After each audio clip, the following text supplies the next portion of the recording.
Cuma mereka takut untuk meruntuhkan binaan Kaabah yang lama. Lepas tu siapa yang runtuhkan? Kata ulama, Al-Walid bin Al-Mughirah yang memulakan meruntuhkan Kaabah, seterusnya diikuti oleh orang lain. Jadi dia ni yang mula, Walid bin Mughirah.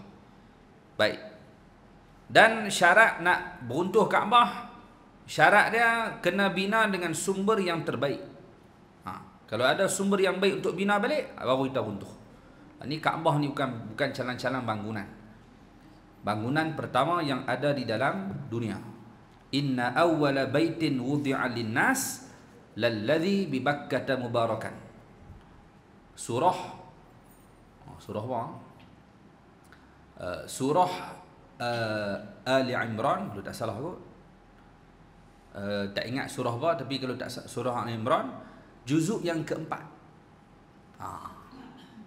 Muka surat pertama, juzuk keempat. Tengah-tengah Allah sebut inna awwala baitin wudi'a lin-nas lalladhi bi Bakkah mubarakan wa hudan lil alamin. Awal-awal bangunan yang diletakkan oleh Allah di dalam dunia ni Mekah, Bakkah tu, Kaabah. Ni bangunan pertama yang ada di dalam dunia. Ustaz macam mana boleh ingat ayat duk taman Abah mah? Hafal baru ni, Pak Isa. Tapi masa baru ni hafal hak tu. Hak tu yang boleh ingat. Inna awwala baitin wudi'a lin-nas, awal-awal rumah ataupun bangunan yang Allah letakkan untuk manusia, Kaabah. Ini bangunan yang mulia. Baik. Jadi dalam sejarah pernah dibina beberapa kali. Dan batu Kaabah yang dibina adalah diambil daripada batu-batu terpilih seluruh dunia. Dan antara kelebihan batu Kaabah katanya ianya mampu menyerap minyak.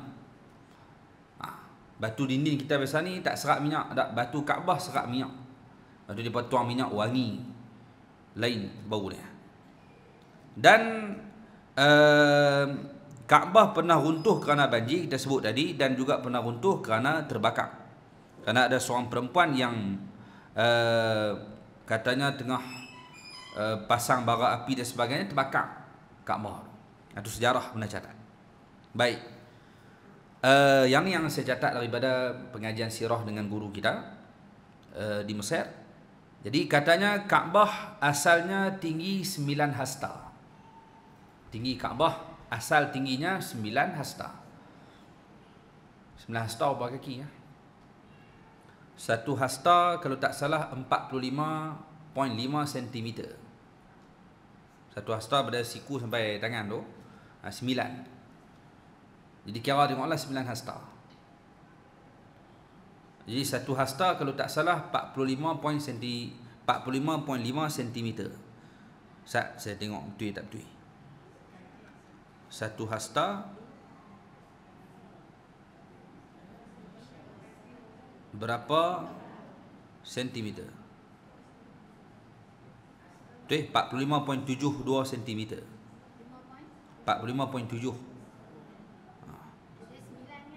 ataupun 0.45 meter. Setengah meter lah senang. Ambil senang satu hasta, kita letak bahasa kasarnya setengah meter. Setengah meter. Kalau 9 kali sendiri ya. 9 kali setengah. 9 kali setengah pun 4.5 meter. 4.5 meter lah. 9 hasta. Kalau satu hasta setengah meter. Kalau 10 hasta 5 meter. Tolak balik setengah. Jadi maksudnya 4.5 meter. Asal Kaabah lebih kurang tu lah, area tu 9 hasta. Kemudian ditinggikan lagi 9 hasta. Bila runtuh buat lagi, tambah lagi 9. Jadi dah jadi dekat 10 meter lah. Tinggi ya. 10 meter tinggi mana? Tinggi no. Wallahualam, katanya tambah lagi 9 hasta. Jadi dan kemudian katanya ditinggikan lagi 9. Semua jadi 27 hasta. Wallahualam. Allahnya katanya tingginya 27 hasta. Maksudnya tinggi kat bawah tu. Ya, sungguh tinggi.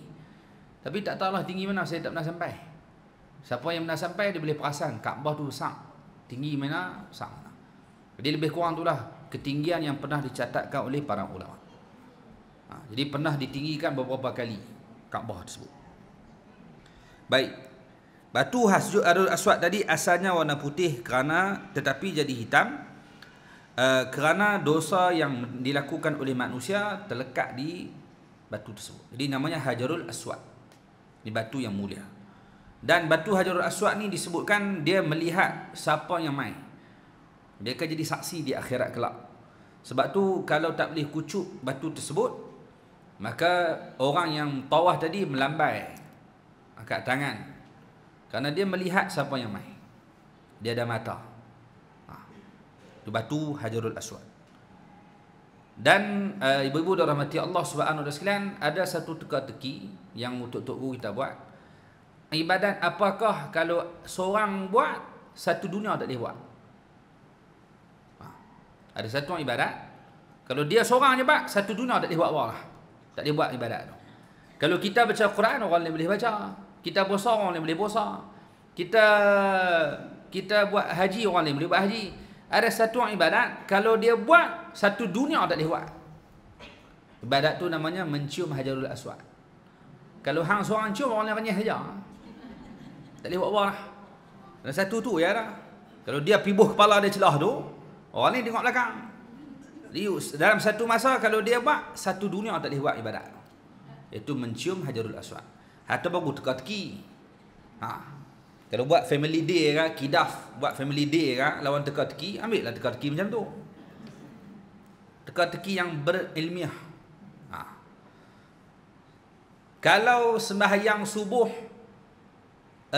sebelum waktu subuh selama sebulan,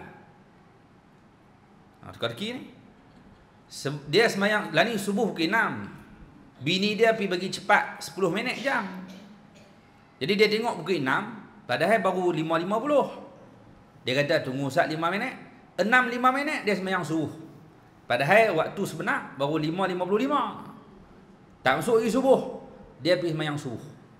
Sah tak sembahyang dia? Tak sah. Kerana dia sembahyang sebelum waktu. Tak sah. Dan dia telah buat macam tu selama sebulan. Sembahyang subuh sebelum waktu subuh. Lepas sebulan baru bini dia tegur, abang sembahyang apa? Kita sembahyang subuh lah. Sembahyang subuh torak apa tak masuk lagi. Tu jam 6.05 minit. Dah saya cepat pergi 10 minit. Haram jadah hantar bang aku. Jadi laki dia marah sebab sebulan dah sembahyang sebelum waktu subuh. Jadi hari tu baru sedar, oh rupanya 6.05 minit tak masuk lagi. Jadi laki dia tunggu sampai 6.20. Bagi lambat sikit. 6.20 jam baru 6.10. Baru masuk 10 minit. Masuk dah lah tu. Jadi hari tu baru dia sembahyang dalam waktu subuh. Selama ni sebulan dia sembahyang sebelum waktu subuh. Hari tu baru dia sembahyang dalam waktu subuh. Baik, soalan dia, berapakah jumlah yang dia kena ganti subuh? Teka-teki ni. Siapa jawab betul, saya buat ronda naik arus.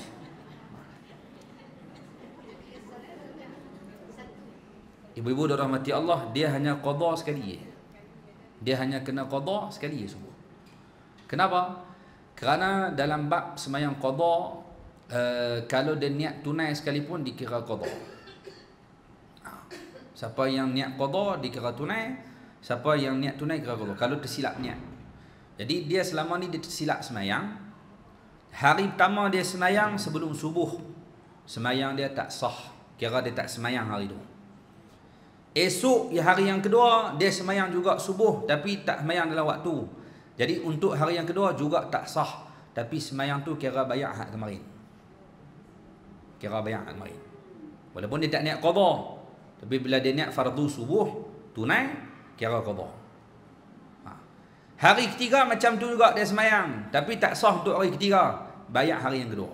Duk tunda sampai sebulan. Bila nak sembahyang, bini dia tegur, baru dia sedar selama ni sembahyang sebelum subuh. Jadi dia sembahyang dalam waktu hari tu.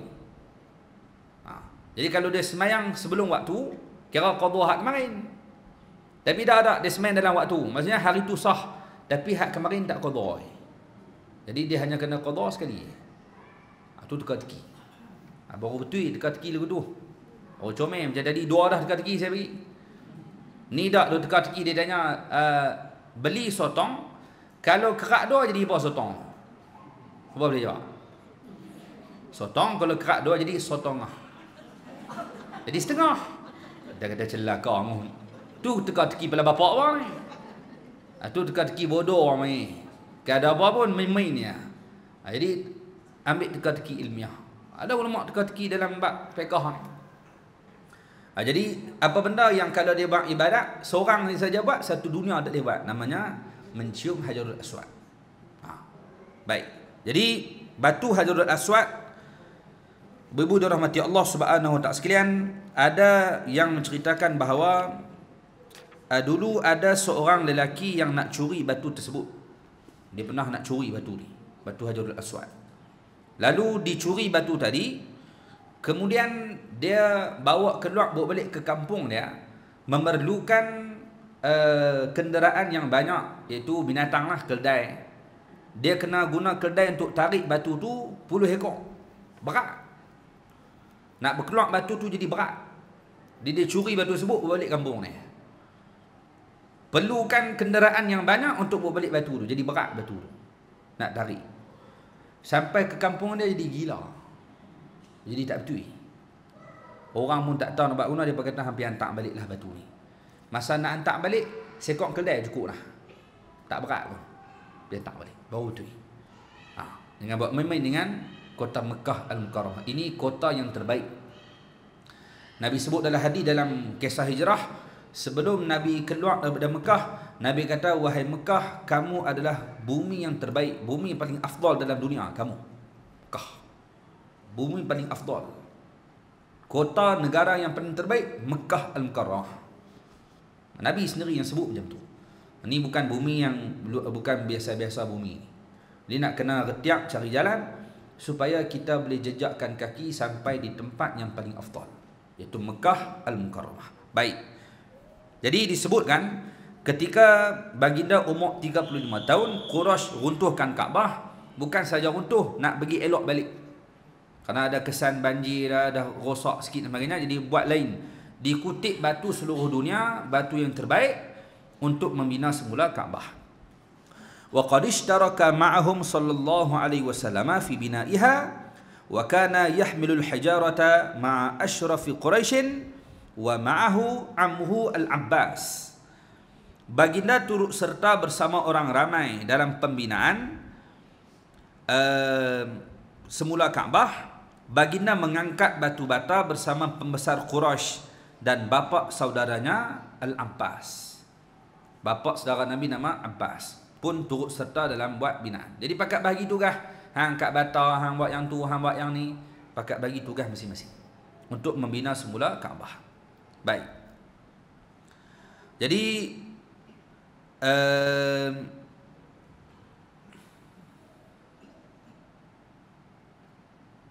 baik, ada dalam satu hadis sebut, semasa baginda membantu angkat batu bata, bapa saudara Nabi cadangkan baginda letakkan kain yang dipakainya di atas bahu agar badannya tidak terkena batu-batu tersebut. Perbuatan ini menyebabkan aurat baginda terbuka. Apabila Nabi SAW cuba melakukan perkara tersebut, baginda Nabi terjatuh dan tidak sedarkan diri. Apabila tersedak, baginda berkata, di mana kainku? Di mana kainku? Sejak peristiwa itu, aurat baginda tidak pernah dilihat oleh sesiapa pun.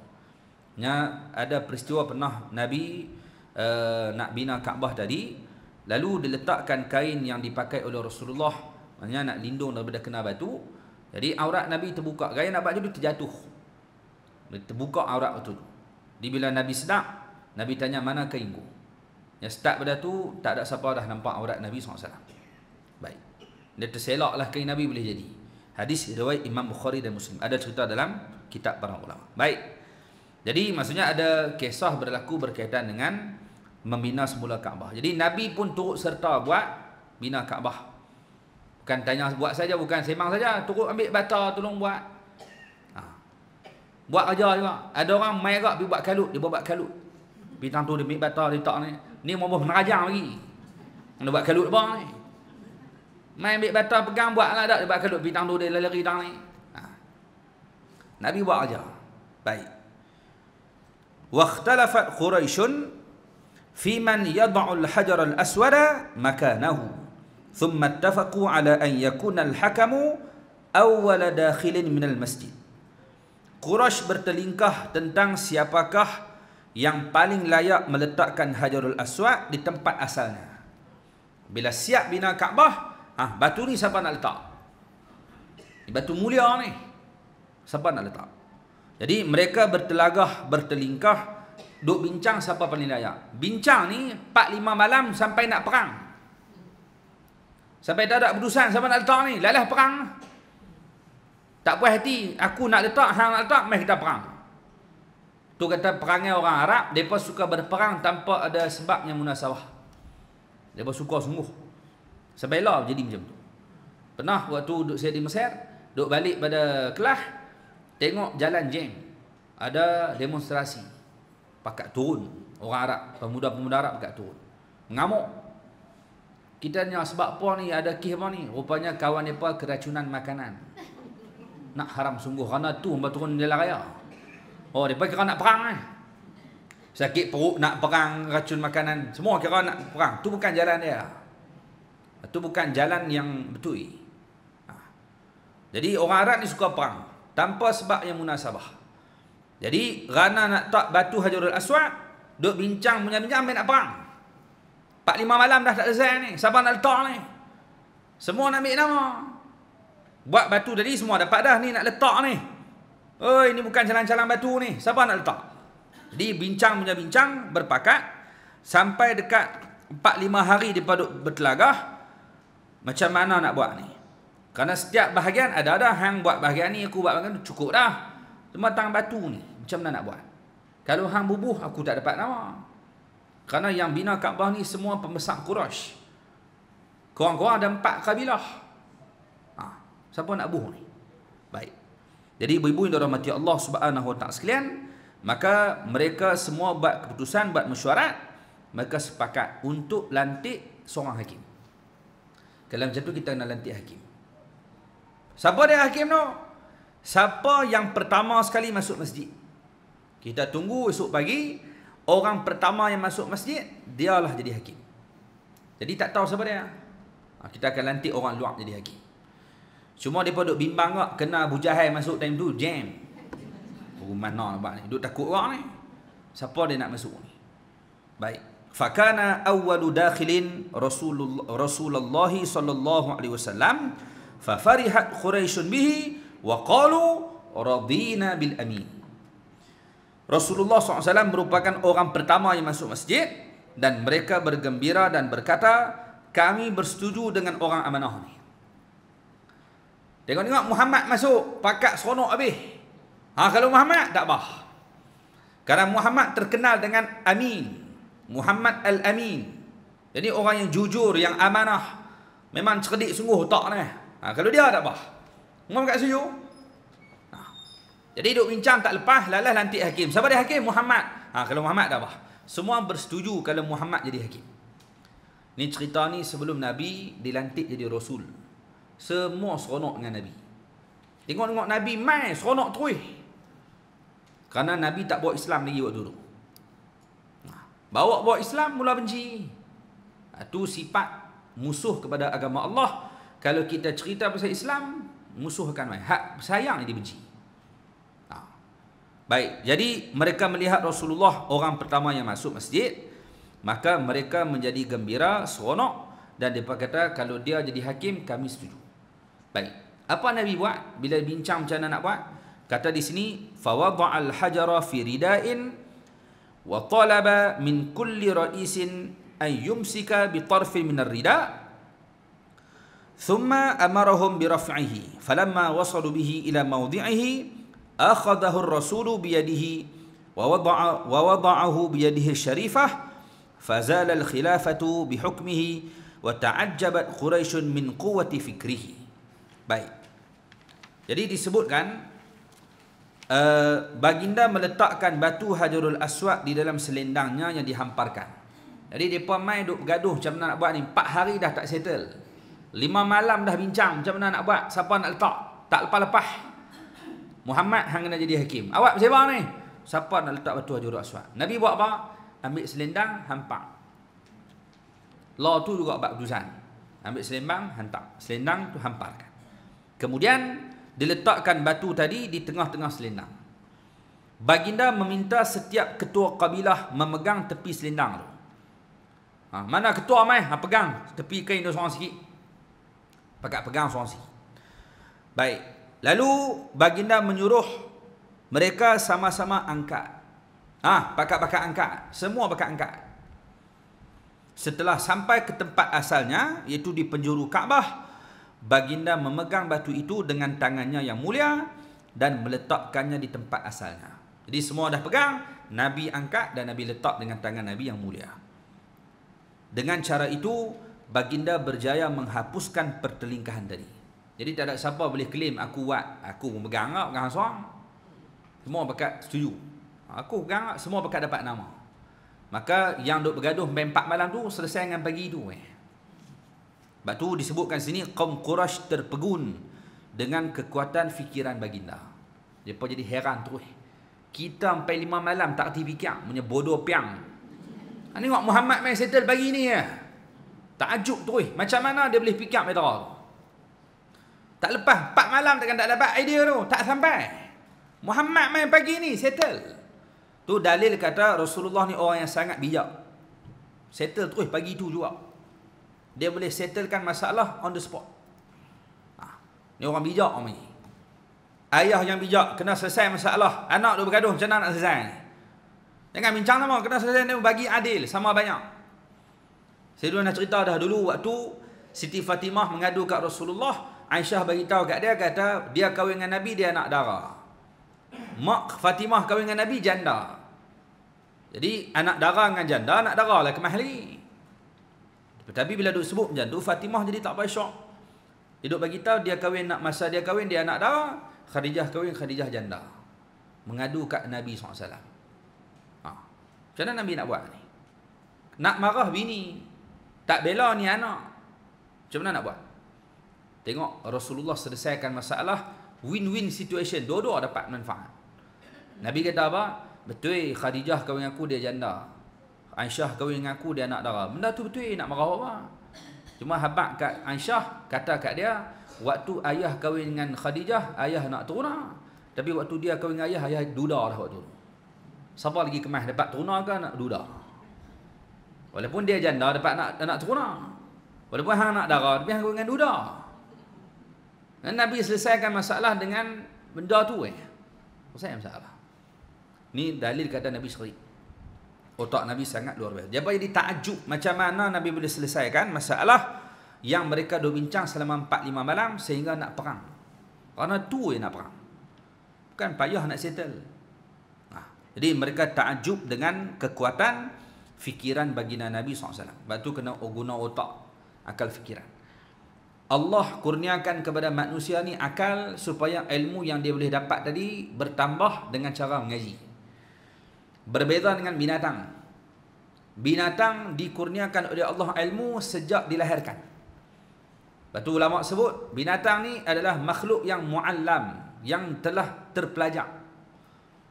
Binatang 95% ada ilmu dah kat binatang. Orang tak ada lagi, orang dah mengaji, Allah bagi akal kat dia. Sebab akal tadi dia belajar, bahkan dia akan lebih mulia pada binatang, lebih cerdik lagi. Sebagai contoh, ibu-ibu dirahmati Allah, orang buat kajian, diambil anak kucing berusia 5 hari dengan ambil anak orang usianya 5 bulan. Diletakkan di satu tempat tinggi supaya berjalan, boleh berjalan. Bawah tu dia letaklah tilam lah, keselamatan. Letak anak kucing umur 5 hari. Anak kucing tu jalan, tok teh jalan sampai hujung, dia tengok patah balik. Dia tengok patah balik dia, anak kucing. Letak budak umur 5 bulan, tok teh terjun terus. Dia bukan tahu tinggi Allah. Saya kata bukan 5 bulan, tak 5 tahun tak tentu lagi tu. Saya duduk di Mesir, tingkat rumah dia 5, tingkat 5. Tingkat 5. Paling tinggi tu, bangunan sana dekat-dekat. Buka tingkat nampak bangunan sebelah tu. Dekat-dekat ni. Kok ni bangunan, kok ni bangunan. Jadi tak ada kerja buat apa, buka tingkat, duk melengung tengok. Tengah duk melengung ni, ada seekor kucing naik ke tepi tebing. Tepi tebing tu. Tingkat 5. Dia pilih-pilih enak celah tu. Tu kalau mengeliak jatuh ke mana? Kucing jatuh syahid confirm. Mati. Kucing boleh naik duduk tepi tu, dia boleh lena. Jatuh tak? Tak itu pun. Tapi kalau budak umur 5 tahun minang tu, banyak mana kita dengar dah berita, masuk berita, umur 5 tahun jatuh pelan, jatuh bangunan. Tu dalil kata manusia ni tak diberikan ilmu lagi. Dia kena belajar. Binatang ada ilmu, dia tahu tinggi tu tak itu. Walaupun dia diri di situ, dia berjalan di situ, tapi dia tahu jatuh tu mati. Sebab bagi ilmu. Jadi binatang diberikan ilmu 95% dah. 5 hari dah ada ilmu dah. Orang 5 tahun tak tenduri. Tapi akal Allah bagi suruh guna mengaji, belajar sampai ilmu yang dia ada lebih pada binatang. Dia akan cerdik pada binatang tu. Tapi kena mengaji lah. Tak mengaji tak boleh. Jadi masalah sekarang pula orang tak mahu mengaji. Ibu-ibu, apa lagi bala dan musibah yang kita hadapi sehingga kajian menyatakan hampir 70% budak tak mahu sambung mengaji dah. Budak SPM. Tahun lepas ambil SPM, 70% budak tak mahu mengaji. Tak mahu sambung dah, cukup dengan SPM. Musibah apa ni? 70% tu agak-agak Melayu ke banyak, Cina ke Hindu? Melayu, Cina sambung mengaji. Hindu pun sambung. Melayu tak mau, cukup SPM dah. Tak mau dah. Bukan sikit lah 70%. Kalau perkara ni berlarutan sampai 20 tahun, Malaysia akan jahanam. Tak ada dah. Malaysia akan rosak. Pakar bius tak ada, pakar muamalat tak ada, pakar nu tak ada. Semua tak ada pakar. Tak ada. Habis tu yang mereka ni 70% ni tak mau mengaji nak buat apa? Mereka kata, kenapa tak mau mengaji? Rupanya mereka kata, kalau mengaji sekalipun bukan boleh dapat duit banyak. Dia pun duk nampak dah, trend sekarang dapat ijazah, umur 24, hutang PTPTN kena bayar, kerja tak ada. Dan cari kerja tak ada, lalas dengan tak aja, nega burger. Nega burger, jaga kedai buku, nega TOI, kopi ais cincau. Nega janji boleh dapat duit, takkan nak duduk saja. Ada ijazah, tapi income dia sebulan dalam 1,500, 2,000. Hutang kena bayar. Ngaji pandai, dapat ijazah, tapi gaji sebulan 1,500. Jadi dia budak-budak ni kata apa? Lebih baik tak kena mengaji dah, terus kerja. Baik, kalau kerja tak apa. Maksudnya kalau dia nak jadi pomen, dia kata, ambil saya jadi pomen terus. Tak apa, sekurang-kurangnya ada ilmu pomen. Ilmu tu. Mengaji dia nak pomen mana? Kerana dia pandai reti pomen. Ada ilmu tu. Dia kata tak mau mengaji dah, nak terus kerja. Kerja apa? Nak meniaga kek. Ada ilmu buat kek, bakery dan sebagainya. Masalah sekarang bukan nak kerja. Ni, nak mi haram jadah ni. TikTok. Benda aplikasi yang diberikan, nikmat yang kita dapat, kalau salah guna, jahanam. Lepas tu duk masuk dalam TikTok, kena masuk kuliah, duk masuk forum. Kerana nak isi juga dengan benda baik. Kalau tak buat macam tu, jahanam. Dan ramai majoriti dia guna dengan salah guna. Kerana benda ni boleh buat duit. Ni. TikTok saja kalau dia buat betul-betul view banyak dan sebagainya, sebulan boleh dapat 10,000. Boleh dapat. 10,000 boleh dapat. YouTube boleh dapat 10,000. Jadi view banyak. Ni boleh buat duit ni. Lepas tu dia nampak sudah kerja dah. Kerja sampai gaji ijazah sampai sebulan dapat 1,500. Baik SPM saja 10,000. Pegawai bank saja pun sebulan 9,000. Ada pegawai bank lah ni. Doktor pakar lah. Lepas tu kerja apa ni? Ada hak kerja power lagi dah. Sebulan gaji balik 8,000. Pegawai bank sebulan 9,000 ke 8,000. 8 pagi 5 petang. Pening kepala. Buat kerja. Sebulan 8,000. Ni tak keduh pening ni bawah. Boh video dalam TikTok 10,000 masuk. Cara dia kena cari view banyak. Boleh duit. Ibu tak percaya, saya pergi balik suruhlah anak ke cucu ke tolong Ustaz buat TikTok kat kita. Daftar Ustaz TikTok. Masuklah rumah, naik atas mesin basuh, londah pakai sepeda. Pusing-pusing godek, buh dalam TikTok. Nak tengok view dia naik banyak mana. Lepas tu bakal orang hak tengok tu bukan orang biasa, semua orang tengok. Saya pergi sembang di kedai kopi. Hang perasan tak Mak Long duk pergi Kedah? Hang perasan tak Pak Long hak duk pergi mengaji tu? Hak mana? Alah, hak seorang Pak Long duk awak. Jadi dia pak dah duk menari atas mesin basuh. Main nak tengok? Pakat tengok, naik satu view. Jadi abanglah hang nampak kan orang tua seorang tu. Mana? Mulut maki tapi tengok. Bongoknya orang tua baik tua-tua untuk menari tapi tengok. Setiap view tu menyumbang. Tersebak satu dunia. View naik. Duit masuk, view naik. Hang nak maki ke, hang nak kutuk, hang punya pasal ingat dia heran. Jadi duit masuk. Anu dah ni orang main TikTok. Boleh buat duit banyak. Lepas tu ikon pemotoran nama apa? Budak mak rempik tu. Stopper. Macam sleeper nama. Katanya lari pakai Velfire. Bukan ada lesen pun. Boleh beli Velfire. Main TikTok. Kita hak aja bagi petang siang malam, Vivo. Hak dia bukan buat apa, nah Velfire. Sekarang budak-budak dihiaskan dengan benda tu. Nampak boleh buat duit. Tak gaduh mengaji tinggi-tinggi tak apa, jadi boleh buat duit. Jadi buat apa mengaji? Lah boleh dapat umur 18 boleh dapat 10,000 sebulan, siapa nak bagi? Rosak ni. Dan tak boleh nak kata kat budak, ibu dah rahmati Allah, kerana orang tua waris telah meletakkan suasana yang macam tu. Diukur kejayaan dengan berjaya macam tu. Jam lah. Kalaulah contohlah Qaryah Bukit Aping buat majlis untuk anak Qaryah. Jadi kita nak bagi anugerah kepada ikon anak muda. Nak cari anak muda, nak jadikan ikon, bagi anugerah kat dia sebagai contoh anak muda. Baik ibu-ibu, agak-agak apa ciri yang ada kat anak muda tersebut untuk diangkat jadi ikon? Agak ciri yang ada dia pun ambil tahu nak. Umur dia 18 boleh beli kereta. Umur dia 22 boleh beli rumah. Berjaya. Ni ikon. Jadi dihiaskan kepada anak muda kita, seorang tokoh anak muda, berjayanya anak muda tersebut, usianya baru 24, tapi gajinya sebulan dah 10,000. Kita yang hidupkan suasana macam tu. Kerana diukur kejayaan dengan duit. Dia kata kat anak dia, hang tak tengok anak maklum hang. Umur 26 dah ada kereta 2 biji dah. Hang ada apa? Ukur dengan kereta.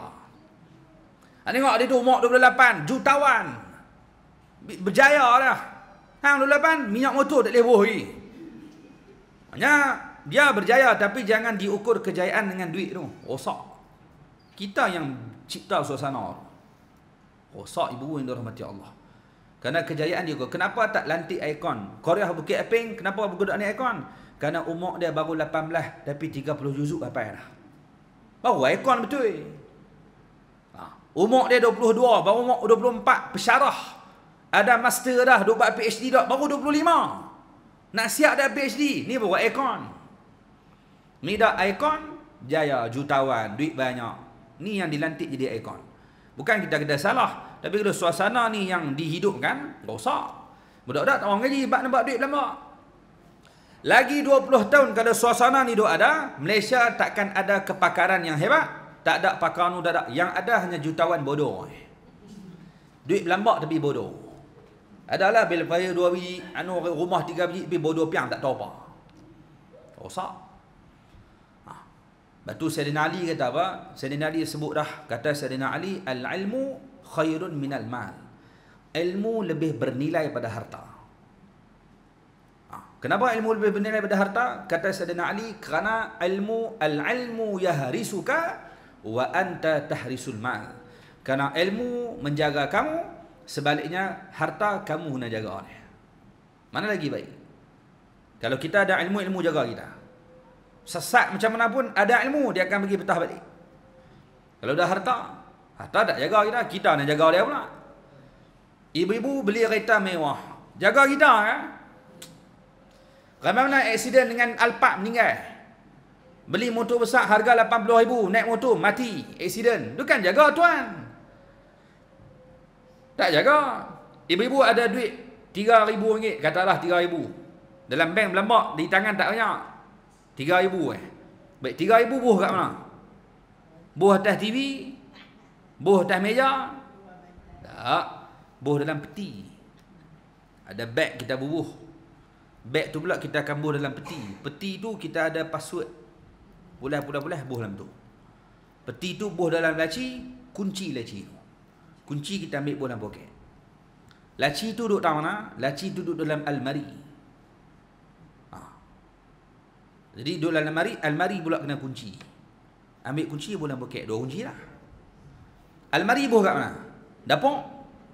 Ke ruang tamu? Bilik. Orang tak pernah buh kat tempat lain lah. Bila buh dalam bilik, bilik pun nak kunci. Kunci bilik, buh dalam poket. Bilik duduk dalam mana? Seberang jalan kan? Dalam rumah. Keluar rumah, rumah pula kena kunci. Buh lagi dalam poket. Rumah takkan tak ada pagar. Ada gate besar tu kan? Kunci pula gate, buh lagi dalam poket. Berasa macam tak selamat, pasang CCTV pula. Punya nak jaga 3,000, rupa kunci kena guna. Dalam duk jaga macam tu, perompak masuk dengan kunci-kunci dia tibai. Duit tak jaga kita. Kita nak jaga dia. Lepas tu mana lagi bernilai ni? Kamu duk nampak mengaji tinggi-tinggi sampai dapat ijazah, tapi gaji banyak mana? Hang mengaji kerana duit kan? Kamu belajar ambil ijazah kerana nak duit gaji besar. Niat pun tak betul lah. Dia mengaji dulu bagi ada ilmu. Ada ilmu, rezeki Allah akan bagi, jangan bimbang. Ni dah 20 nak seronok duit ni. Ilmu tak ada. Berat. Tak mau sebut panjang bab tu. Cuma yang kita nak sebut tadi, kalau dihidangkan kepada anak muda kita sekarang bahawa duit, harta banyak itu lebih bernilai daripada ilmu, je. Lepas tu pemikiran penting. Kalau guna dengan fikiran tadi, kalau belajar, dia akan jadi orang cerdik. Ni dah akal tak mau guna, terus nak buat duit ni.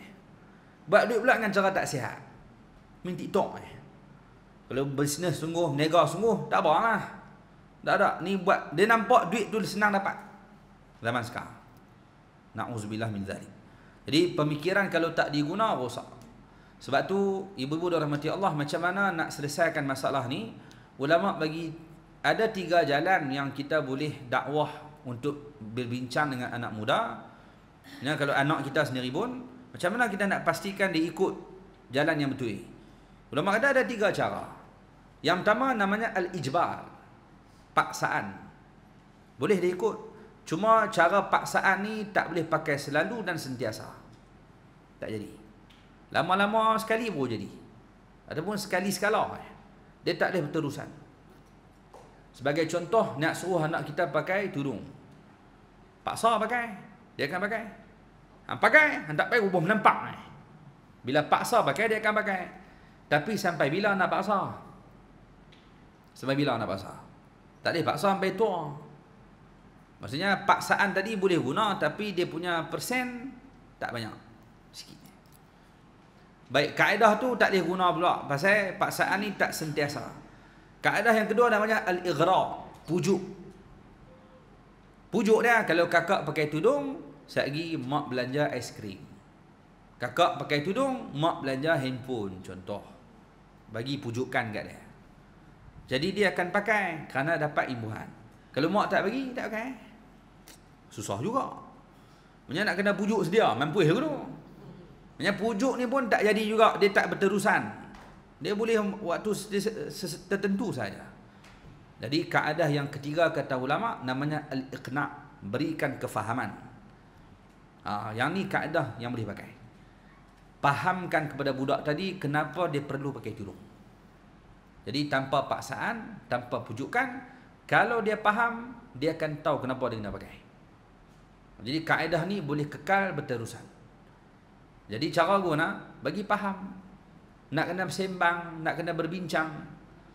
Jadi kita duk marah anak muda, duk main TikTok, duk baca duit-duit tanpa tak mau mengaji apa habis kurang, marah saja. Macam mana nak bincang ni? Dia nak kena buka pemikiran dia, Pak. Betul ke duit tu lagi penting? Betul ke harta yang kamu duk kumpul tu lagi penting daripada ilmu? Dia duk nampak harta lagi untung, tak mengaji sampai ijazah, tapi dapat 10,000 ni lagi baik. Betul ke? Bincang tengok. Nak bagi dia terbuka. Dan kita kena hidupkan balik suasana bahawa ilmu lebih penting daripada harta. Akal yang Allah bagi. Sebab tu tengok fikiran Nabi SAW, saat Nabi boleh selesaikan masalah tadi, orang jadi takjub. Orang bukan takjub dengan kekayaan, tapi kalau akal fikiran yang hebat, yang boleh membentuk masalah, yang boleh menyelesaikan masalah yang banyak, ni baru orang hebat orang panggil. Takat boleh duit banyak, cara murung boleh. Nak jadi kaya bukan payah. Kalau kekayaan tu hebat, curi duit orang berlembak boleh jadi kaya. Boleh jadi kaya sah. Scammer balas duit orang banyak lah. Hebat lagu tu, duit banyak. Boleh curi juta-juta duit orang, 42 juta, 50 juta. Hei, kaya hebat lagu tu. Dah hebat. Maksudnya kaya bukan ukuran kehebatan seseorang. Tapi pemikiran. Lepas tu mereka takjub bila tengok, terpegun bagaimana Rasulullah boleh selesaikan masalah yang dihadapi oleh orang Quraisy selama 4-5 malam tak ada selesai, dia mai sepagi settle. Ni pemikiran. Sebab tu ibu dirahmati Allah, saya dah pernah cerita dah, ada seorang lelaki nak kereta sampai depan hospital orang gila, tayar dia pecah. Pecah tayar dia. Oh, macam mana nak buat ni? Maghrib, dekat nak maghrib dah ni. Dia pun duk kalut, macam mana nak buat? Jadi dia pun tukar tayar sendiri, buka tayar, tak sebelah, ambil tayar spare nak pasang. Masa nak pasang tayar spare, skru hak sepatutnya dia pasang tadi, dia tersepak masuk dalam parit. Ambil tayar dah, buh dah. Gaya nak pasang skru tadi dia duk cari dia, puk, masuk dalam parit. Tu nak pasang apa? Sudah dia dah. Duk melengung lebih tu, macam mana nak buat ni? Maghrib dah, kedai berada jauh. Nak maghrib dah ni. Ngah situ orang gila pula, bahaya ni dia dah ni. Macam mana nak buat ni? Jadi waktu petang dekat maghrib, petang ni mungkin 6 petang, 6:30 ni, hospital akan bagi pesakit-pesakit tadi keluar ambil angin. Jalan, duduk tepi taman, tepi pagar. Dia dah seorang gila duduk jalan tepi pagar, nampak Pak Long ni duduk tunggu tepi kereta ni. Dia tegur lah dah, "Baik-baik Pak Long." Pak Long dah duduk kacau gua.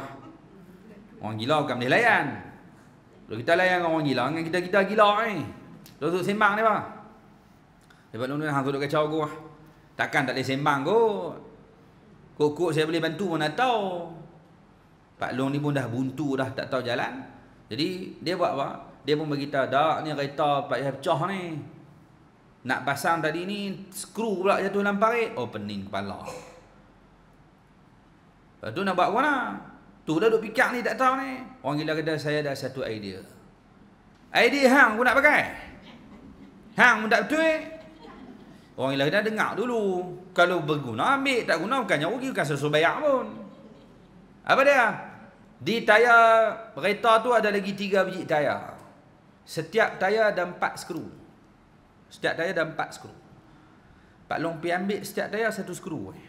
Satu. Jadi pakcik kat Pak Long ada 3 skru. Dan 3 lagi tayar tu kuat lagi. Dia dah 3 lagi. Kuat. 3 tu kuat lagi. Kita ambil 1 ya. Jadi Pak Long boleh guna 3 skru yang ada di tangan, ikat pula tayar yang keempat tu. Menyebabkan keempat-empat tayar ada 3 skru. Boleh jalan dah. Sekali sampai kedai tambahlah skru lain. Ni habuan yang sementara Pak Long tu try buat tengok, jadi sungguh. Boleh ikat tayar. Jadi dia terpegun. Dia takjub, jadi heran. Dahsyat sungguh dia. Aku tak terfikir. Dia kata, "Macam mana lah hang otak pandai ni. Otak cerdik. Tapi macam mana dia terlepas masuk hospital orang gila ni. Maksudnya otak hang cerdik. Aku tak terfikir macam mana nak buat ni. Jadi macam mana hang boleh masuk hospital orang gila? Pasal otak hang pandai." Orang gila ni pun kata kat Pak Long ni, "Pak Long, saya masuk hospital ni kes gila, bukan kes bodoh. Kalau bodoh duduk luar bukan ngerti apa. Hospital ni kes gila bukan saya bodoh. Orang bodoh kalau hospital orang gila. Pandai belakang tu. Mesyok tahu nak tak tahu Jadi yang masuk hospital bukan kes gila, bukan kes bodoh Kadang otak mereka boleh fikir. Banyak idea mereka boleh buat. Di sebalik kekurangan orang ada kelebihan lain. Budak autism. Dia tak boleh nak dapat apa sekarang, tapi dia boleh selesai masalah orang tak boleh selesai. Kan berlaku kan di supermarket, mak ni bawa anak dia autism. Anak ni tengok dalam satu raga, ropok ataupun makanan ringan ni ceramuk. Hak nu jenama campur habis. Oh, budak autism ni dia boleh susun ikut kelas masing-masing. Ya orang yang payah nak buat, pening kepala buat, dia boleh buat relax. Allah bagi kelebihan orang lain. Jadi pemikiran akal yang diberikan oleh Allah perlu digunakan sebaik mungkin, kerana itulah membezakan antara orang yang berakal dengan orang tidak berakal. Sebab tu Allah banyak dalam Al-Quran, afala ta'qilun, tak bolehkah guna akal tu? Akal Allah bagi kan suruh fikir, gunalah. Jadi nak kena asah akal ini. Baik. Itu cerita bagaimana Rasulullah selesaikan masalah orang Quraisy bertelagah untuk letakkan Hajarul Aswad. Sikit kita berhabis sebelum kita masuk nanti penghabisan. Akhlaquhul karimah. Ni secara ringkas aja dia cerita. Ishtahara sallallahu alaihi wasallam baina qaumihi bi jami'il khisali al mahmudati kasidqi wal amanati wal hilmi wal haya'i wat tawaddu' hatta laqabuhu bil amin. Baginda terkenal di dalam kaumnya dengan memiliki semua perangai yang terpuji. Semua. Buah habak saja apa perangai yang terpuji, semua ada kat Nabi. Kita bukan semua, kita ada sebahagian, ada tak ada. Orang panggil kita, dia ni baguslah pemurah, dia ni baguslah peramah. Ada sifat mulia, tapi ada sifat yang hina ada. Tak panas baran ke, pemurah-pemurah pergi panas baran. Ada aja hak kekurangan. Rasulullah perfect. Semua sifat terpuji ada kat Nabi SAW. Antaranya disebutkan di sini bercakap benar. Nabi tak pernah bohong walaupun sekali. Tak pernah cakap bohong. Nabi amanah, jujur. Amanah tak amanah Rasulullah, ibu-ibu waktu hijrah Rasulullah, Nabi sebelum hijrah, Nabi suruh Ali jaga tempat tidur Nabi. Sayyidina Ali tak keluar lagi, Nabi keluar dulu. Antara sebab Nabi tak bagi Sayyidina Ali keluar, supaya Sayyidina Ali serahkan balik barang-barang yang orang Quraisy suruh jaga. Nabi tak keluar terus. Nabi amanah. Ada lagi barang orang aku. Ali, ni pergi kat kawan tu. Nu pergi kat kawan ni pergi kat kawan tu. Sayyidina Ali yang bertugas untuk uruskan barang tadi. Punya amanah. Kalau ikutkan hampa nak bunuh aku noh, pelari dengan barang-barang tu boleh. Jahat sangat. Tak ada. Nabi cerahkan balik barang. Amanahnya Nabi SAW. Lagi lambat marah. Nabi cukup lambat marah. Kita pandang sikit nak marah. Orang hon sikit nak marah. Nak kata orang hon lah, dia lampu hijau tak jalan, orang hon turun ni pula buat elok ni. Marah. Dah tak jalan orang hon lah. Marah. Tak sabar dia kata kita. Bau hijau. Tak sabar. Hang yang tak sabar. Yang main marah aku apa? Siapa yang tak sabar ni? Maksudnya orang kita ni cepat marah. Benda simple pun nak marah. Kena belajar tu, kena ambil sifat tu lambat marah. Kena belajar. Gaya nak marah tahan sah. Kena benda tu kena latih. Kalau semua benda kita nak marah je. Dan jangan semua benda pula tak marah. Ada tempat kena marah. Baik. Pemalu, Rasulullah orang pemalu. Ini sifat yang ada kat Nabi. Tawadhu', merendah dirinya Rasulullah sehingga mereka memberi gelaran Al-Amin kepada Nabi SAW. Jadi sampai gelaran Al-Amin depa yang bagi kat Rasulullah. Semua sifat yang baik ada kat Nabi. Semua. Habaq je boleh. Ni kemuliaan yang diberikan oleh Allah kepada Nabi SAW. Sebab tu Allah kata dalam Nabi sebut dalam hadis, innama bu'ithtu liutammima makarimal akhlaq. Aku diutuskan untuk menyempurnakan akhlak mulia. Maksudnya sebelum ni Arab dah ada akhlak. Ada akhlak mereka yang mulia, ada. Antara akhlak mereka mulia, mereka akan layan tetamu. Layan tetamu ni bagus sungguh. Tu akhlak orang Arab. Siapa mai dia layan elok-elok mai. Akhlak yang baik lah tu. Jadi Nabi datang bukan nak bawa akhlak yang baru, nak sempurnakan. Yang mana tak sempurna, Nabi akan sempurnakan. Yang mana dah elok, teruskan.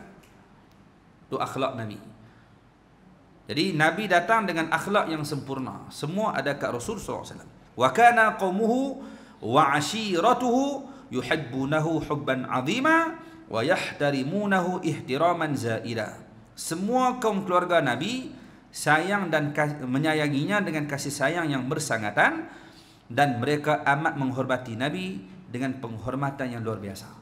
Semua orang sayang kat Nabi dengan sayang yang sangat-sangat, dan mereka hormat muliakan Nabi dengan penghormatan luar biasa. Wa qad hafizahullahu mundu sigharihi min a'malil jahiliyah falam yashrab khamra wa lam yasjud li sanam. Allah memelihara dirinya semenjak kecil daripada melakukan perbuatan jahiliyah. Daripada kecil Nabi tak buat perangai jahiliyah, dan baginda tidak pernah minum arak dan tidak pernah sujud kepada berhala. Jadi kenapa Nabi dijaga oleh Allah? Supaya dakwah Nabi lancar. Kalau Nabi tak dijaga oleh Allah waktu kecil, bila Nabi sebarkan agama Allah, jangan buat macam ni, jangan buat macam tu, yang ni tak boleh buat. Kalau Nabi pernah buat, tiba-tiba Nabi nak larang orang jangan buat, dakwah tu tak berkesan. Dia akan klaim, hang buat dulu sembang kemah boleh. Oh, jam tu. Tapi bila Nabi dakwah, Nabi kata jangan minum arak, siapa pun tak dituduh Nabi minum arak. Jangan buat macam ni, jangan buat macam tu. Depa kenal Muhammad macam mana? Waktu muda kena jaga. Artis baru berubah, bagus berubah. Mula tinggalkan benda yang lara, mula duk pakai pakaian tutup aurat sekian-sekian, mula mengaji agama. Tapi waktu kalau dia duk sembang lebih ada orang, dia kan kena. Kawan dia kan kata apa? Hang baru berubah, nak buat kemas boleh. Jam terus. Dakwah dia kan tersekat. Sebab dia pun dulu macam tu. Ayah isap rokok kepui ni. Isap rokok gila-gila. Dia baik-baik anak dia isap rokok. Dia nak marah. Pak pun isap.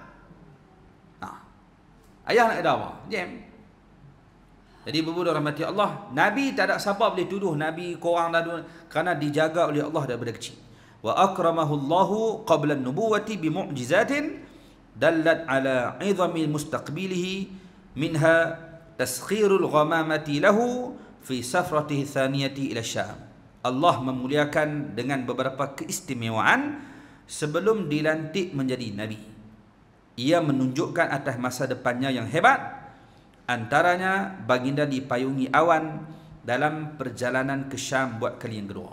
Jadi Nabi dimuliakan oleh Allah dengan keistimewaan. Disebut mukjizat, tapi diterjemah dengan keistimewaan. Kerana kita dah bincang dah hari itu, mukjizat bila, irhas bila. Kerana Nabi kalau sebelum dilantik, segala yang berlaku kat Nabi dia bukan mukjizat, dia panggil irhas. Jadi baginda dipayung awan, perjalanan ke Syam, umur Nabi baru 25. Itu bukan mukjizat dia panggil, itu panggil irhas. Jadi sebelum dilantik dipanggil irhas, selepas dilantik dipanggil mukjizat. Allah muliakan Nabi dengan perkara tersebut. Dan ibu-ibu dirahmati Allah, sedikit tambahan lagi, mukjizat, segala kelebihan yang diberikan kepada para anbiya, kesemuanya adalah perkara yang bercanggah dengan adat sahaja. Mukjizat yang ada kepada para anbiya takkan bercanggah dengan akal. Semua bercanggah dengan adat. Sebab tu ibu-ibu, kita mengaji, kita kena pandai beza mana adat, mana akal. Hukum dalam dunia, dalam kehidupan manusia ni, ulama senaraikan ada 3. Hukum syarak, hukum akal, hukum adat. 3 tu je hukum. Hukum syarak, wajib, haram, makruh. Itu syarak. Syarak yang kata wajib, syarak yang kata haram. Hukum akal, wajib, mustahil, harus. Adat macam tu juga, ada wajib adat, mustahil adat, harus bagi adat. Cuma bezanya akal yang beza. Ni wajib ke mustahil? Akal yang kata. Manakala adat pula, adat berlaku dengan berulang. Tu baru panggil adat. Maksudnya wajib bagi adat, mustahil bagi adat, harus bagi adat. Nak tahu wajib mustahil harus, berulang benda tu. Akal lain, adat lain. Saya bagi contoh. Ibu-ibu dirahmati Allah, api sifatnya membakar. Api, maksudnya kalau bakar, terbakar. Adat kata wajib terbakar. Ambil api, cucur getah, cucur ni, Baik, wajib nak terbakar? Wajib terbakar. Wajib apa ni? Wajib akal ke wajib adat? Adat lah. Sebab adat kata kena cucuh kertas mesti terbakar. Baik. Pernah tak berlaku kepada Nabi Ibrahim AS dibakar tapi tak terbakar. Jadi bakarnya api tadi, api sifatnya membakar, itu hanya wajib adat. Tiba-tiba tak terbakar, orang panggil mustahil adat. Adat kata mustahil. Adat kata. Tapi akal kata tak mustahil. Boleh Allah buat. Sebab tu nak tahu beza. Sebab tu segala mukjizat yang ada kat Nabi semua mustahil adatnya. Akal boleh terima. Apa saja. Nabi Ibrahim AS, baik ibu-ibu rahmati Allah, matahari terbit daripada timur turun ke barat. Baik. Boleh tak matahari terbit selain daripada timur? Wajib ke, mustahil ke, harus? Maksudnya selalunya matahari terbit daripada timur. Tu adat selalu. Dia boleh ada dia terbit daripada lain pada timur? Boleh, harus. Adat kata harus. Cuma kalau ikut adat kata wajib matahari terbit pada timur, wajib. Mustahil matahari terbit daripada lain, mustahil adat. Tu mustahil adat orang panggil. Mustahil, mana boleh matahari terbit pada lain pada timur? Mustahil apa ni? Adat. Sebab adat kata dia terbit pada timur, dia tak akan terbit pada lain. Tapi ada tak sampai satu masa dia akan terbit pada lain? Ya. Maksudnya akal boleh terima dia boleh terbit pada lain. Adat aja tak boleh terima.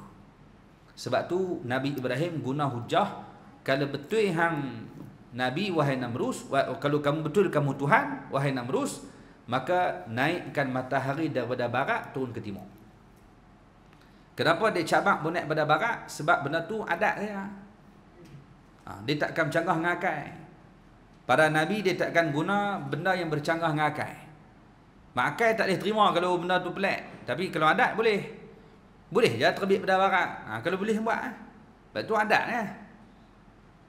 Nabi tak pernah cabak kalau betul hang Tuhan, hang buat ayah lagi muda pada anak dia. Takkan mampu. Akal kata mustahil. Anak mesti muda pada pak. Confirm. Bolehkah anak mak umur 40, anak umur 65? Anak kandung ni. Boleh tak? Mak baru 40 tapi anak dah 60 dah. Mustahil.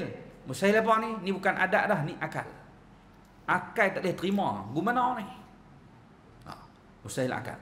Dan mukjizat para anbiya tidak pernah bercanggah dengan akal. Takkan suruh benda pelik-pelik macam tu. Hang buat tengok 1 tambah 1 jadi 4. Gimana? 1 tambah 1 2. Jadi tak pernah dicabak untuk buat benda tu. Cuma dicabak benda yang mustahil adat. Adat mata awan mana berjalan ikut orang, tiba-tiba awan ikut Nabi ikut atas. Tu adat. Tak mustahil kalau Allah nak buat. Isra' Mi'raj, Nabi pergi ke Palestin, naik ke langit, turun balik. Mana boleh? Orang pergi semua sebulan, hang pergi semalam. Adat orang pergi sebulan. Jadi yang berlaku kat Nabi semua bercanggah dengan adat saja. Akal semua boleh terima. Itu yang kita boleh buat sebagai tambahan kepada apa yang kita baca tadi. Jadi insya-Allah pertemuan akan datang kita akan sambung hayatuhu qubailar risalah, iaitu kehidupan Nabi ketika hampir dilantik jadi rasul. Macam mana hidup Nabi dekat-dekat jadi rasul, Nabi buat apa? Maksudnya ni umur Nabi dah 35, ni dah 36, 37, dah 38 dah. Kerana Nabi lantik umur 40. Jadi dekat-dekat nak pergi ke 40 tu apa Nabi buat? Macam mana kehidupan Nabi SAW? Yang ni kita akan tengok pada pertemuan akan datang. Sebelum kita masuk fasal yang kedua, iaitu ketika Nabi telah dilantik mendapat wahyu daripada Allah Subhanahu wa taala. Wallahu alam. Semoga ada manfaat pertemuan kita pada pagi ini. Insya-Allah ada masa lapang berpanjang, kita bertemu lagi pada masa akan datang. Semoga Allah berkati dan berikan kebaikan, diberikan ilmu yang bermanfaat, diberikan kepada kita akal yang sihat untuk kita membezakan antara yang hak dan yang batil, yang betul dan yang salah dengan akal yang dikurniakan oleh Allah Subhanahu wa taala. Aqulu qouli hadza astaghfirullahal azim li wa lakum. Assalamualaikum warahmatullahi wabarakatuh.